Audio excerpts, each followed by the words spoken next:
بود نبود یک کاروانی بود دشت و صحرا و کوه و بیابان طی کرده میرفت و میرفت. معلوم نبود که کی به جایی میرسد و باز میایستد. از آن بین یک شتر و یک خر خیلی مانده شدند و تدبیری کرده عقیب ماندند. بعد جانمون خلاص شد گفته راهی گریز را پیش گرفتند. به روزی نیک رسیدیم. گپت راست، لیکن خوری و راحت کنی و فربه شوی و از قید سرودخوانی محروم باشی این هم عذاب است. و خیالم یگان روز طاقتم تاک می شود و خودم را داشته نمی توانم. جورا جان، این فکر را از سرت دور کن. وای خر چه خر است اگر هنگاز نزند. حق به جانب تو جورا جان، لیکن عقلت را کار فرما. بی‌طاقتی می تواند به سر ما بلا شود.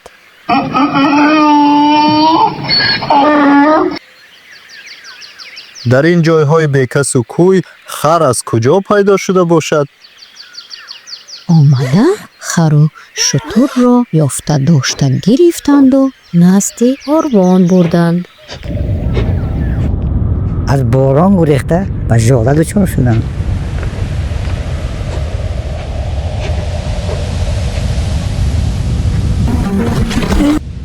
حیف است اینجا ماند و نابود شود. بارا از بالای شتر گرفته خر را به آن بار کردند. خر، آی خر، همان روز عجب سرود خواندی، دل میخواهد برقصم و شادی کنم و بازی. جیرا جان خود را نگه دار که اگر برقصی من از بالایت میافتم و به جهنم میروم. تو چه خیال به من جوره؟ یک عذابم را 100 عذاب کردی. مرا دیگر طاقت تو را برداشته بردن نمانده است. خر از بالای شتر پریده به قعر جاری افتاد. آبی تیزی دریای کوهی جسدی او را به خرسنگ ها زده گرفته برد.